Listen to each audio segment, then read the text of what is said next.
Have you ever just stopped and wondered, what was here before my street, before my house? Sometimes entire worlds, whole ways of life, just disappear right under our feet, replaced by the familiar stuff we see every day. So today, we're going to uncover one of those lost worlds, the 10 Farms of Elburton. Let's dig in and see what history is hiding just beneath the surface. This one sentence really says it all, doesn't it? It perfectly sets the stage for this massive transformation. Picture it. A landscape that was all about fields and farmhouses, now almost totally covered by houses. It's a story about what happens when one world literally paves over another, and what little echoes get left behind. So to really get what was lost, we first have to understand what was there. This wasn't just some empty land waiting for houses to be built on it. Oh no. This was a place that was deeply, deeply connected to specific families who worked it for, in some cases, centuries. And this map is just fascinating. Forget about street grids and cul-de-sacs. This is a world that's organized for farming. What you're looking at is a map of Minz's farm from 1843. Every single one of these little weirdly shaped plots had a name and a purpose, and it all revolved around one family's livelihood. It's a totally different way of looking at the ground beneath our feet. And this was the family that worked that land, the Watts family. This timeline really puts their connection into perspective. They were on this exact farm from 1799 all the way to 1950. That's over 150 years. Just think about that for a second. Multiple generations born, living their whole lives, and working on the exact same piece of ground. It makes this history feel so personal. And here's where it all clicks together. On the left, you've got the farmhouse, right? The heart of the whole operation. And on the right, you can see its exact spot on that 1843 map, just nestled right in the middle of the fields that kept it going. For generations of the Watts family, the house and the land were totally inseparable. They were one and the same thing. Okay, so let's zoom out a bit from just this one farm and see how it all fit into the wider community. Because this wasn't just 10 random farms. It was a whole ecosystem, a self-sufficient world that had its own unique rhythm. Just try to imagine this. Your day might start with the sound of cows just ambling down the main road to be milked. The air would probably smell like crushed apples from the cider presses.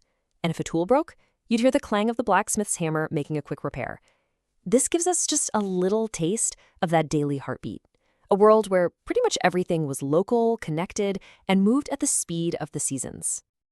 This picture of Solomon's farm just tells such a story. You can see that old stone barn, its roof completely gone, like a skeleton of what it used to be. But the part that really gets me, this isn't ancient history. It was a working farm until 1959. That means this entire way of life existed within the living memory of people who are still around today. So what happened, right? How did a world that had been around for centuries just disappear in a couple of decades? Let's take a look at the turning point, the big forces that started to take this world apart, piece by piece, farm by farm. The huge turning point was the end of the Second World War. This was the main catalyst. There was this desperate need for new housing, and the whole country was focused on building a new, modern Britain. So those fields that had once grown crops were suddenly seen through a totally different lens, as prime real estate.